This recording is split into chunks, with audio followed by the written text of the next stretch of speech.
অবশেষে পুলিশের কাছে আত্মসমর্পণ করলেন খল অভিনেতা ডন। স্বীকারোক্তিতে দিলেন চঞ্চলকর তথ্য। প্রিয় ভিউয়ার্স, বিস্তারিত জানতে ভিডিওটি শেষ পর্যন্ত দেখতে থাকুন। সালমান শাহ হত্যা মামলার পুনরায় তদন্ত শুরু হওয়ার পর থেকেই ডন ও সামিরা হকের ঘুম হারাম হয়ে যায়, এমনটাই আলোচনার কেন্দ্রবিন্দুকে ছিল। এমনকি দুজনে একসাথে আত্মগোপনে আছেন বলেও গুঞ্জন ছড়িয়ে পড়েছিল চারদিকে। তবে সব জল্পনা কল্পনাকে ইতি টেনে অবশেষে নিজেই পুলিশের কাছে আত্মসমর্পণের সিদ্ধান্ত নিলেন অভিনেতা ডন। দু একদিনের মধ্যেই পুলিশের কাছে আত্মসমর্পণ করব, কারণ ৩ দশক ধরে যে যন্ত্রণা বয়ে বেড়াচ্ছি তার একটা শেষ হওয়া দরকার। এ সময় সালমান শাহের স্মৃতিচারণ করতে গিয়ে ডনের গলায় ঝরে পড়ে অভিমান। তিনি বলেন, সালমান শাহের সাথে কাজ করা আমার জীবনে মোড় ঘুরিয়ে দিয়েছিল, কিন্তু তাকে ভালোবেসে আমার ক্যারিয়ারের ১২টা বাজে। আজও ফিরে দাঁড়াতে পারেনি। তাকে ভালোবেসেছি বলে জীবনে প্রচণ্ড ঝড় সহ্য করেছি, কিন্তু এখন আর সেই যন্ত্রণা সইতে পারছি না। আমি আত্মহত্যা করি নাই বলেই কি অপরাধী হয়ে গেলাম? একদিন সত্য সবার সামনে আসবে। তবে অনেকের দাবি, আবারও মামলা থেকে বাঁচতে আবারও বন্ধুত্বের মুখোশ পরে মাঠে নেমেছে ডন। সত্যি কি তাই, নাকি এর পেছনে লুকিয়ে আছে আরও রহস্য? আত্মহত্যা করবে এটা বিশ্বাস হয় না। আত্মহত্যা করে এটা বিশ্বাস নেই। এখন তো কাউকে বিশ্বাস করতে পারবো না। কলিজার বন্ধু শব্দটা আর এরপর থাকতে পারে না। আর ডন যেটা বলেছে এটা অভিনয়, এটা তো অভিনয়েরই জায়গা। সালমান শাহ ইমোশনাল ছিল, কিন্তু আত্মহত্যা করবে এমন কোনো মানে কখনোই আমরা মানতে পারিনি যে সে আত্মহত্যা করার মতন ছেলে না। ডনের জন্য অপেক্ষা করতো সালমান। ডনকে ছাড়া অনেক কিছু সে করতো না। বাইরের মানুষের যদি খারাপ লেগেছে, আর আমি তোর বন্ধু ছিলাম, আমি একসাথে ঘুরছি, একসাথে চলছি, আমার তো খারাপ লাগবে না। আমি বিশ্বাস করি। পরে আমাকে স্বপ্ন, আমি তখন কলকাতাতে শুটিং করি। আমি কলকাতায় তখন শুটিং করি হোটেলে, হোটেল মানে কি, আমি যে গেস্ট হাউসে যে আমি শুয়ে আছি, আমি ফোন আসলো, ফোনটা করেছে হেলাল খান, আমাদের হেলাল ভাই। হেলাল খান ফোনটা বলে, সাইফুল শুনছি নাকি ইমন মারা গেছে? কোন ইমন? সালমান শাহ। আমি বিশ্বাস করিনি।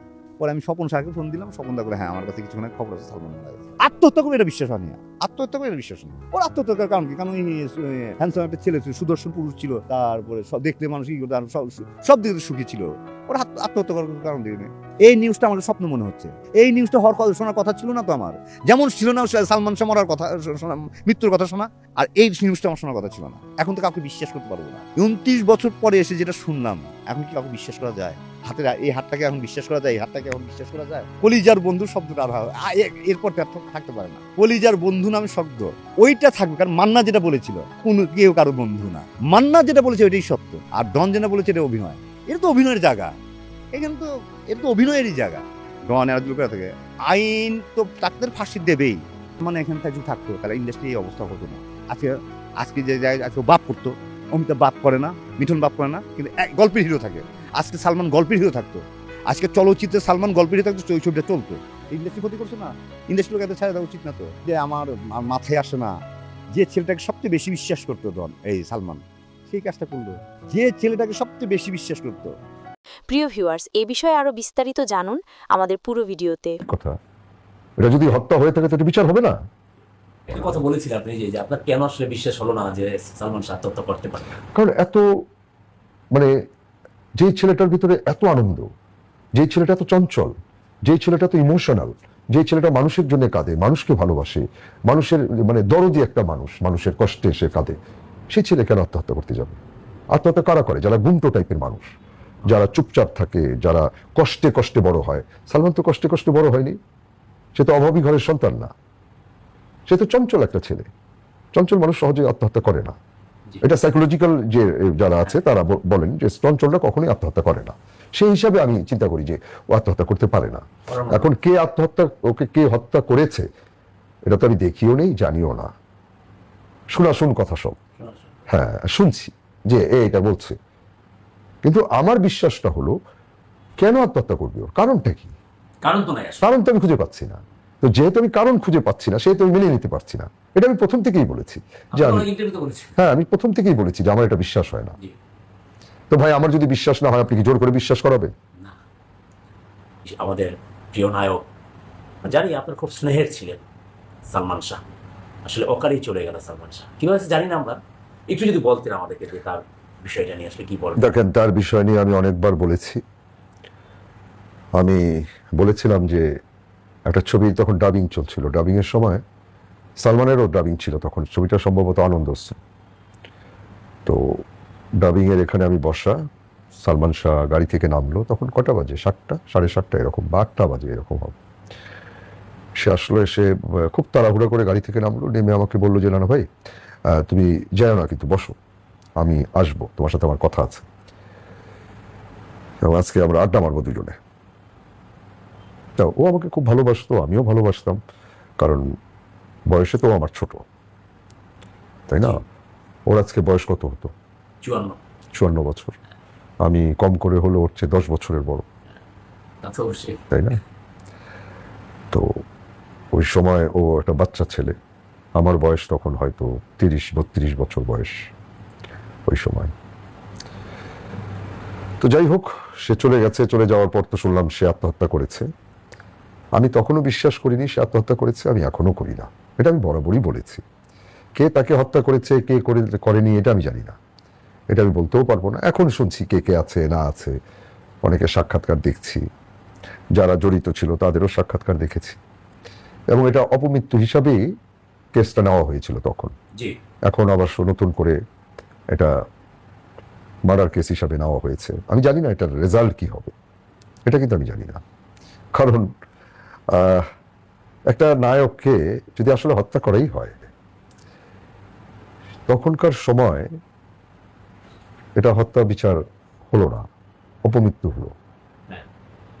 আর এই দেশের মানুষ এখন বিচার বিভাগ বলেন, আইন বিভাগ বলেন, সবার প্রতি কিন্তু একটা অশ্রদ্ধা চলে আসছে। এটা যে আমার তা না, কিন্তু সবার, মানে কেমন যেন একটা প্রশাসনকে কেউ মানছে না।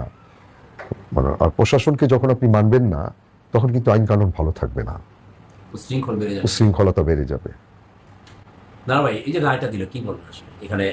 আমি এই মুহূর্তে এই সালমান শাহর এই রায়ের ব্যাপারে কিছুই বলবো না, শেষ না দেখা পর্যন্ত। আমার ভালো লেগেছে, খুব ভালো লেগেছে যে হোক, অনেকদিন পর হলো অন্তত পক্ষে এটা মার্ডার কেস হিসাবে নেওয়া তো হয়েছে, এটাতে আমি খুব শান্তি পেয়েছি।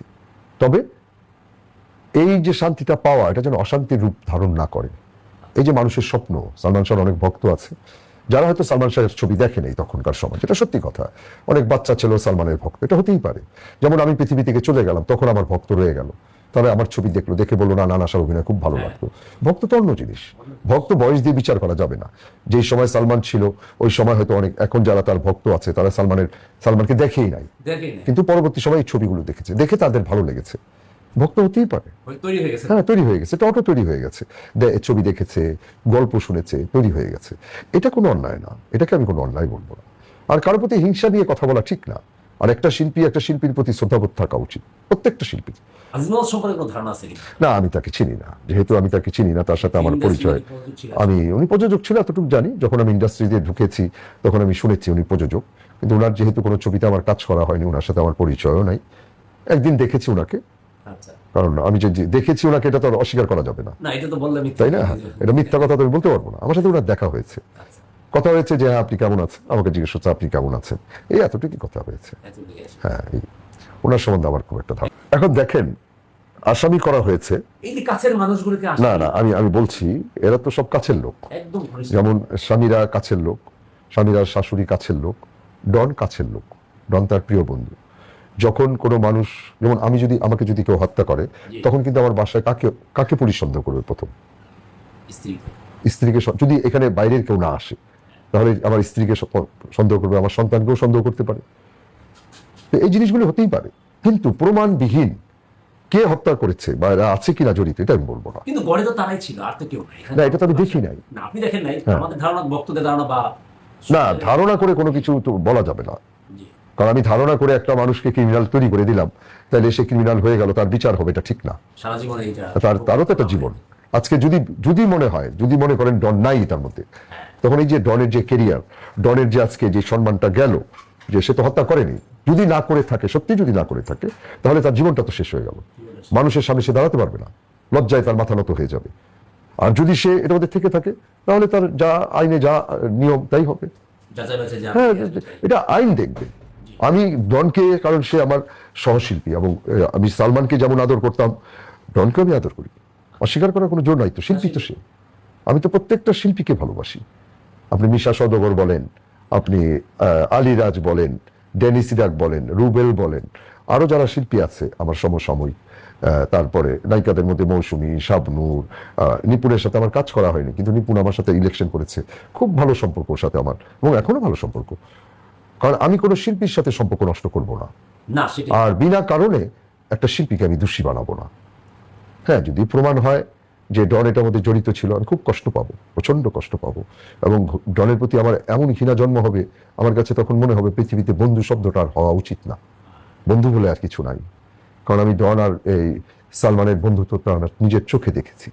তারা দুজন একসাথে হাঁটতো, দুজন দুজনকে জড়িয়ে ধরতো, দুজন দুজনের বাসায় যেত, কত আনন্দ তাদের ভেতরে। আর আমি যদি আজকে সত্যি প্রমাণ হয়ে যায় যে ডন এই হত্যার মধ্যে জড়িত ছিল, তাহলে আমি এর চেয়ে কষ্ট বোধহয় পৃথিবীতে আমার আর পাওয়ার কিছু নাই। মেনে নিতে পারবেন না। না, এটা মেনে নেওয়া তো কঠিন, অনেক কঠিন, এটা খুব কঠিন। তবে একটা জিনিস মনে রাখতে হবে, হত্যার বিচার কিন্তু কখনো না কখনো হয়, আজ হোক কাল হোক। প্রকৃতিও তার বিচার করে, স্রষ্টা কখনো না কখনো এই বিচারটা করে দেন। পৃথিবীর মানুষের কাছে বেঁচে গেলেও স্রষ্টার কাছে বাঁচা যাবে না, কারণ মানুষ হত্যা এমনিতেই মহাপাপ। এটা আমাদের ধর্মে স্পষ্ট বলা আছে যে মানুষ হয়ে মানুষকে হত্যা করো না। আপনি সর্বশেষ কি চান আসলে? বিচার চাই, এটা স্বাভাবিক কথা। এটা যদি হত্যা হয়ে থাকে তো এটা বিচার হবে না। কিন্তু এটা দুঃখজনক, আজকে 29 বছর পর এটা হত্যা মামলায় রূপান্তরিত হলো, এটাও সব দুঃখজনক। সেটাই জানতে চাচ্ছি। আমরা কোন দেশে আছি যে একটা সেলিব্রিটি, যাকে বাংলার শিক্ষিত লোক থেকে আরম্ভ করে রিকশালাও ভালোবাসে, শিল্পীরাও যাকে ভালোবাসে, সেই মানুষটার বিচার আজকে হত্যা মামলা হলো 29 বছর পর। তো এই দেশে বিচারের এবং প্রশাসনের উপরে মানুষের আস্থা বিশ্বাস কেমন করে থাকবে বলেন?